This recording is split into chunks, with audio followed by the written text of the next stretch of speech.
Alors merci d'abord bien sûr aux organisateurs, d'abord pour l'invitation et puis pour cette organisation au cordeau, pour utiliser une métaphore.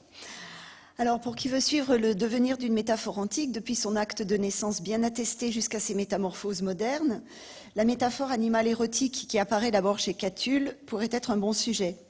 C'est à l'ouverture de son mince mais lumineux recueil, sobrement intitulé Carmina, juste après la dédicace épigraphe, que se trouvent deux pièces, dont l'une décrit les jeux auxquels se livre Lesbie, l'ami du poète, avec un moineau qui semble être son animal de compagnie, et l'autre déplore la mort du dit moineau. Ces poèmes aux moineaux sont célèbres, je ne les rappelle donc ici que pour mémoire, et je vous laisse les lire derrière moi.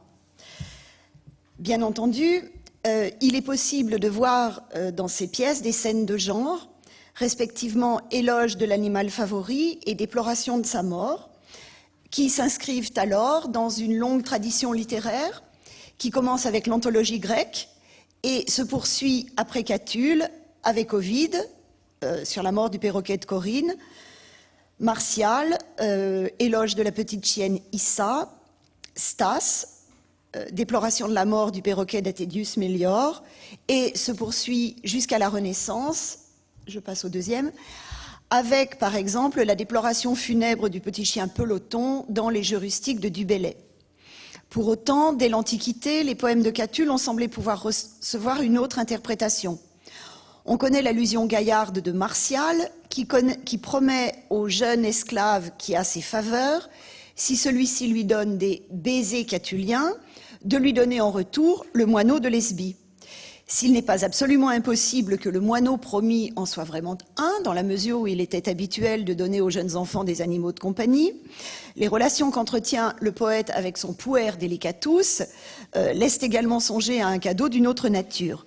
Si le poète est satisfait des baisers que lui donne le jeune dindime, il ne s'en tiendra pas à ses préliminaires, mais aura avec lui une véritable relation sexuelle. C'est là l'interprétation donnée à la Renaissance par Policien dans ses Miscellanées. Ce moineau catullien, dit Policien, à mon avis, cache quelques sens plus obscènes que, eu égard à la pudeur, nous ne pouvons pas exprimer.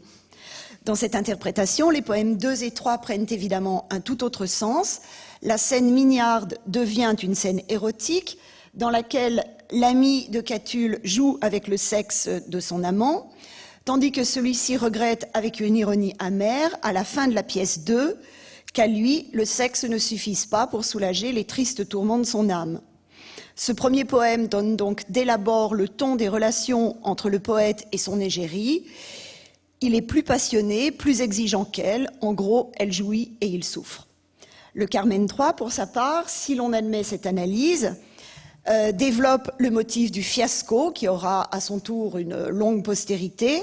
Le narrateur a connu un moment de panne sexuelle ou peut-être une rapidité excessive dans l'acte amoureux qui a profondément frustré son ami.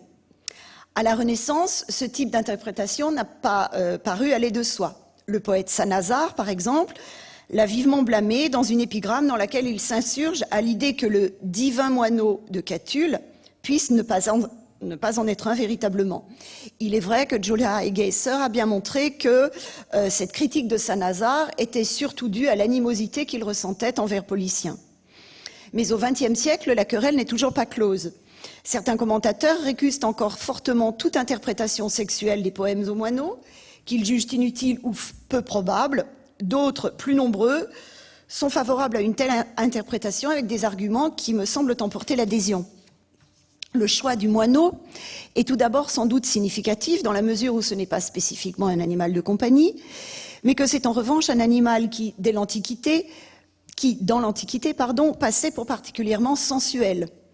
Pline mentionne sa Salakitas en 1052 de son Histoire naturelle, ce qui explique, d'après le grammairien Festus, que le terme struteum, translittération en latin du grec strutos, moineau, désigne, je cite Festus, l'obscenam partem de l'homme. Les croyances en la salacité du moineau ont d'ailleurs perduré au-delà de l'Antiquité.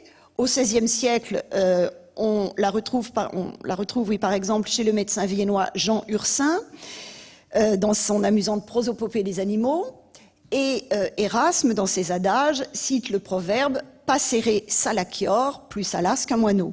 On trouverait sans peine d'autres références pour les siècles suivants, et de nos jours encore, dans le langage familier italien, familier ou argotique italien, passera, je crois, désigne le sexe masculin. D'autres termes encore peuvent corroborer cette interprétation.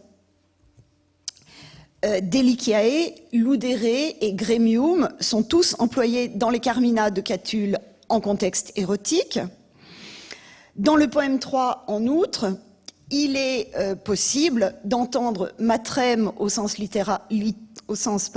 médical de matrix. Ténébricosum, du fait de sa proximité sonore, peut faire songer à lubricosum, au sens propre de glissant. Orchi, quant à lui, peut rappeler le substantif orca, sorte de long vase à haut col étroit. Et si c'est ce long conduit glissant qui a causé la mort du moineau, il faut sans doute songer effectivement à une rapidité excessive. L'expression moduc mod iluc, enfin, du fait de ses élisions, possède une expressivité sonore qui évoque un va-et-vient. Alors, il ne s'agit évidemment pas de trancher ici de manière impérative. Ce qui m'intéresse, c'est que les poèmes aux moineaux ont été sentis au fil des pièces comme susceptibles de recevoir une interprétation érotique et qu'elles ont donné lieu à tout un courant d'imitation. Un premier groupe d'imitation pourrait être constitué par les pièces dans lesquelles Catulle est implicitement ou explicitement présent. Parmi les pièces néo-latines, on peut citer par exemple l'élégie dans laquelle Flaminio promet à son ami Septimilla de lui rapporter de voyage des milliers de baisers, allusion évidemment transparente aux poèmes aux baisers de Catulle, et ajoute qu'il rentre « Secilum quoque passere legantem ferens, quem in madibus tuis tenere, quocum ludere saepe gestiebas ». Comme chez Catulle, le double sens et l'ambiguïté sont maintenus. Si la métaphore se fonde, comme le dit Riffater, sur une logique des mots qui n'a rien à voir avec la communication linguistique normale, on peut juger qu'ici ce n'en est pas une et assurer, pourquoi pas, que Flaminio rapporte à son ami un véritable petit oiseau. Les choses sont différentes avec une pièce du français Jean Salmon-Macrin. Si Gélonis, sa jeune épouse, lit sérieusement les livres qu'il lui a conseillés, il lui offrira Ardentem turio colore pallam, indins conspicum monile bacis, sex argenteolas acus et auros qualentem dabo cuprio crumenam, aditur quoque, bellus ille passer cantantus nueris catulis, quamnes non fatua petunt puellae. Le doute ici n'est plus permis puisque le dernier vers décode le double sens. Du reste, ces filles si sottes qui ne désirent pas le moineau pourrait bien être une image du lecteur un peu stupide qui en reste au premier sens du mot passer. Et l'adjectif fatuae a peut-être été choisi du fait de ses sonorités, parce que ces filles sont le contraire d'Amaena, la puella defututa, la fille archi-baisée, du Carmen 41 de Catulle. Celle-ci pêchait par excès de lascivité, celle-là pêche par excès de pudibonderie. Pas d'ambiguïté non plus dans une petite pièce d'un autre poète français, Nicolas Bourbon. Mais au lieu de se moquer implicitement des lecteurs trop naïfs, c'est lui-même qu'il met en scène en amant un peu niais. In rubellam. Dona ut sibi passerem rubella instabat rogitare lacrimando, cui bellum volucremque cum dedissem, hic inquit mi passerem dat et se credi vult mi lesbiae catulum. C'est le poète amant, cette fois, qui n'a pas compris le désir très charnel de son ami, qui endosse dans cette petite scène l'éthos d'une femme libre, à l'aise avec ses désirs. De façon métadiscursive, Bourbon rappelle ici les deux lectures possibles des poèmes aux moineaux, et il a l'élégance de faire assumer par sa puella une lecture à plus haut sens. J'évoquerai, pour en finir avec ce premier groupe de pièces, une épigramme en français, une pièce bien connue de Clément Marot, intitulée « Le passereau de Maupas ». Las, il est mort, pleurez-le, damoiselle, le passereau de la jeune Maupas. Un autre oiseau qui n'a plume qu'aux-ailes l'a dévoré. Le connaissez-vous pas? C'est ce fâcheux amour qui, sans compas, avec lui se jetait au giron de la pucelle et volait environ pour l'enflamber et tenir en détresse. Mais par dépit tua le passeron quand il ne sut rien faire à la maîtresse. La source catulienne est clairement revendiquée, le passereau est le calque du passer antique, le giron de la pucelle, celui du grémium de Lesbie, et l'entourage appelé dans les deux cas à pleurer. Mais ce qui est amusant ici, c'est que les querelles qui ont entouré les Carmina 2 et 3 de Catulle se perpétuent à propos de cet épigramme marotique. Pour Mayer, le sens métaphorique est évident et l'occasion de ce disin, une anecdote de cour, en l'occurrence la mésaventure de la jeune Barbe de Maupas, fille d'honneur de Catherine de Médicis, qui s'était laissée abuser par les paroles d'un beau seigneur. Defoe, au contraire, lui reproche, je cite, de suivre aveuglément une théorie ingénieuse et affirme que les deux derniers vers opposent ce qu'il appelle une résistance invincible à une lecture allégorique de ce genre. Pour tenter d'en juger, on peut peut-être passer par le truchement d'une imitation latine de cette pièce, œuvre de Jean Visagier, jeune poète rémois, ami de Marot, qui met en scène une jeune Poma, reconnaissable malgré l'inversion des syllabes. De palmatia flente. Non picam merulamque psychatumque flet palmatia passeremque, nec flet quam gestat gremio catellulam, sed extinctum juvenem tenellulum flet, cuius mentula solum erat pedalis, et testes dubio procul bilibres, o pias lacrimas piosque fletus, deflet delicias suas puella. L'épigramme satirique de Visagier est imité de Martial 7-14, mais semble aussi proposer un décodage explicite de la métaphore galante de Marot, en rejetant toute fausse interprétation du moineau, avec une assurance emblématisée par le vigoureux non qui ouvre la pièce et l'usage du terme mentula, basic obscenity en latin, d'après le vocabulaire recensé par Jean-Noël Adam. Et à son tour, la pièce de Marot permet peut-être de mieux comprendre celle de Visagier. Celui-ci parle en effet de la disparition du jeune homme aimé par Poma, extinctum juvenem. De quelle disparition s'agit-il? Est-il mort? A-t-il quitté la jeune femme? C'est l'interprétation de Mayer, on l'a vu. Un vers de Marot livre peut-être une explication. Le dernier vers de sa pièce oppose effectivement une résistance invincible, comme le dit Defoe, à l'interprétation sexuelle, si, comme on le fait habituellement, on pense que le sujet de « il ne sut rien faire à sa maîtresse » est l'amour. Cupidon aurait alors tué le petit oiseau par jalousie, après avoir constaté qu'il était incapable de le surpasser dans le cœur de la belle. Mais il me semble que celui qui ne sait rien faire à la maîtresse, ce peut être le passeron pénis, qui s'avère incapable de donner à Poma Maupas le plaisir qu'elle attend. Cupidon le punit alors en le tuant, c'est-à-dire en faisant disparaître, en éteignant, c'est le premier sens du verbe latin extinguere, son érection. On retrouve là le motif du fiasco sexuel. D'autres imitations sont moins proches de la source catulienne, mais comme elle, utilisent une métaphore animale pour désigner le sexe masculin. On peut par exemple songer à une nouvelle du Décaméron de Boccace, dans laquelle la jeune Caterina, qui dort dans la chambre de ses parents, mais est désireuse de retrouver la nuit son ami Ricciardo, leur demande l'autorisation de dresser son lit sur le balcon, prétextant qu'elle désire pouvoir, je cite, « prendre plaisir au chant du rossignol ». Les parents acceptent, les deux amants peuvent passer la nuit ensemble, et Boccace commente « Toute la nuit, ils prirent grand plaisir l'un avec l'autre et firent chanter plusieurs fois le rossignol ».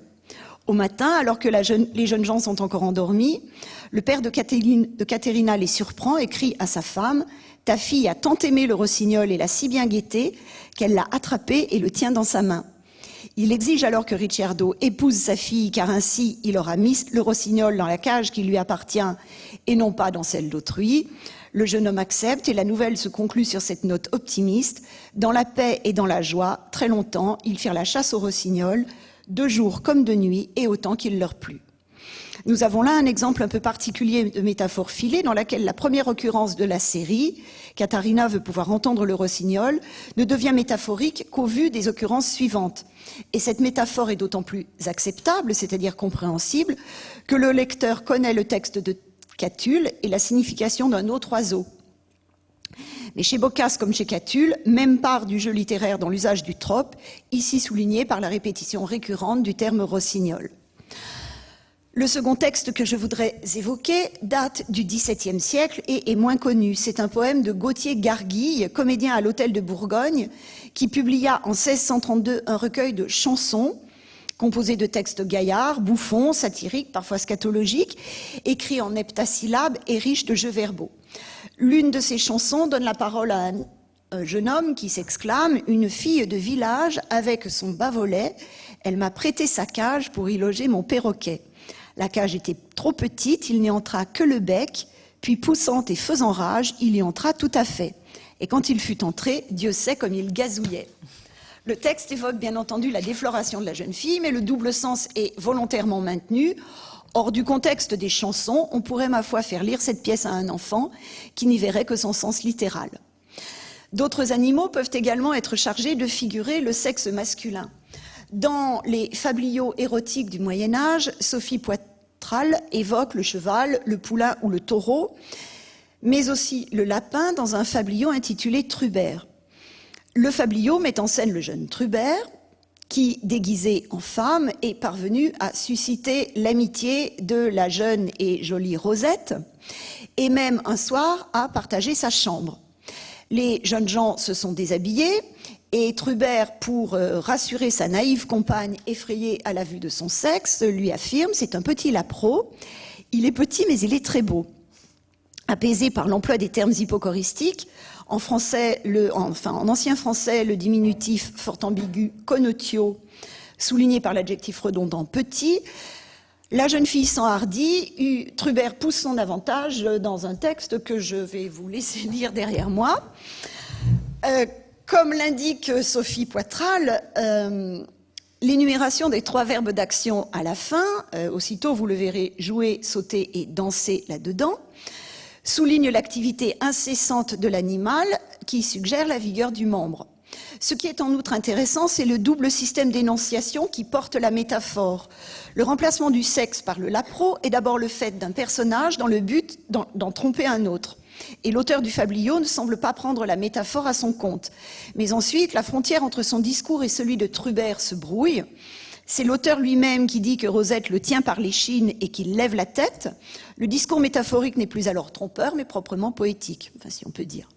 Dans la même veine, on pourrait évoquer le triolet à une vertu pour s'excuser du peu de Verlaine, dans lequel le petit poisson qui deviendra grand, décrit comme un ray gaillard et digne d'envie, ne prête guère à confusion et ressemble comme à un cousin éloigné du moineau de Catulle. Mais il est temps de passer à des pièces dont la parenté avec le poète antique est plus éloignée. L'animal n'y est plus spécifiquement utilisé comme une métaphore du sexe masculin, mais toujours présent dans un contexte érotique, il est porteur d'une ambiguïté plus ou moins marquée. C'est le cas dans le 26e chapitre des Bijoux indiscrets de Diderot. Le sultan Mangogoul, comme on sait, grâce à son anneau magique, parvient à faire parler le bijou de la dénommée Aria, qui raconte l'amour de celle-ci pour ses gredins, c'est le titre du chapitre, volontairement ambigu, puisque le terme désigne à la fois les petits chiens dont les dames aimaient la compagnie dans leur boudoir, et les coquins. Tout en jouant toujours sur le double sens, le texte parvient à présenter ces chiens comme de véritables amants de la dame, pris par elle comme un pis-aller, une fois sa jeunesse envolée. Aria jouissait en paix depuis plus de 10 ans d'une haute réputation de vertu et de ses animaux. On savait même sa tendresse si décidée pour les gredins qu'on ne soupçonnait plus les brahmines de la partager. Alors Mangogoul porta la main sur son anneau et le bijou suranné se mit à raconter la dernière de ses aventures. Il y avait si longtemps que les premières s'étaient passées qu'il en avait presque perdu la mémoire. « Retire-toi, Médor, dit-elle d'une voix enrouée. Tu me fatigues.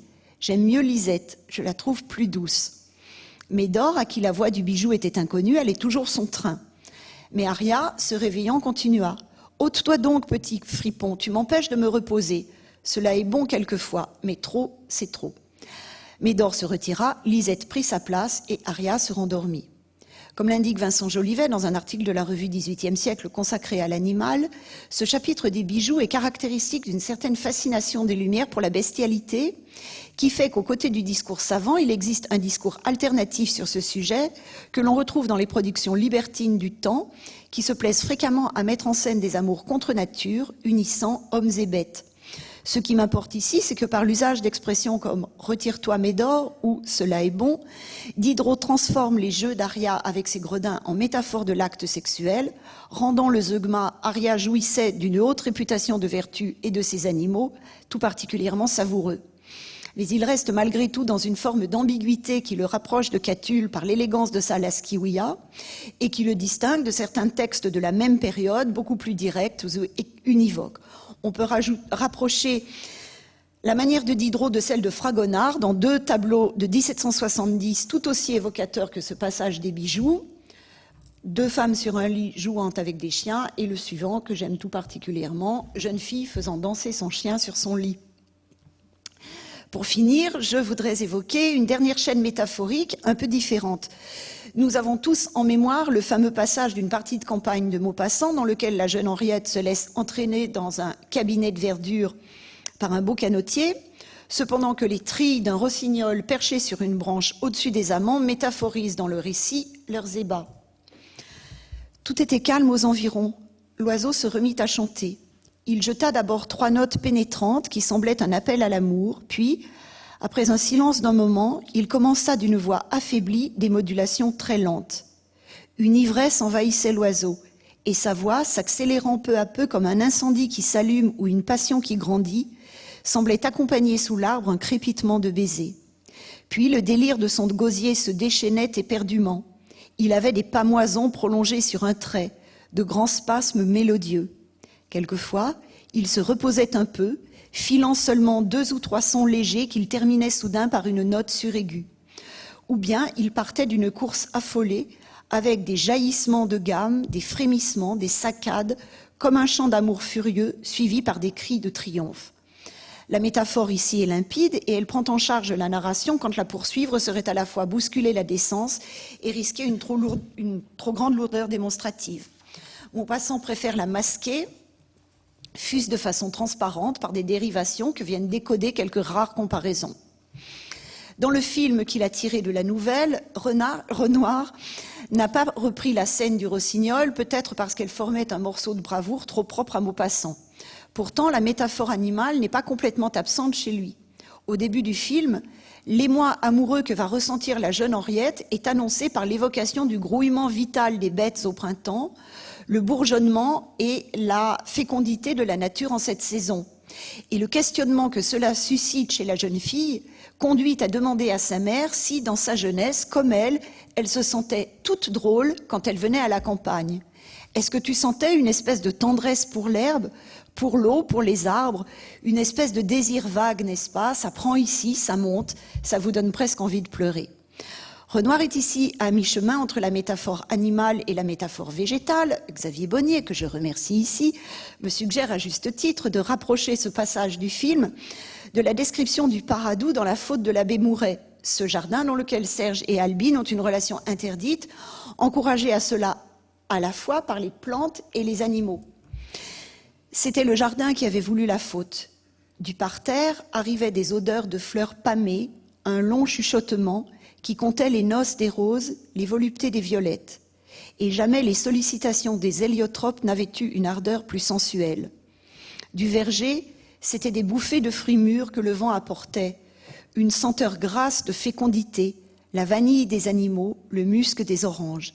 Et dans cet accouplement du parc entier, les étreintes les plus rudes s'entendaient au loin, sur les roches, là où la chaleur faisait éclater les pierres gonflées de passion, où les plantes épineuses aimaient d'une façon tragique, sans que les sources voisines puissent les soulager, tout allumées elles-mêmes par l'astre qui descendait dans leur lit.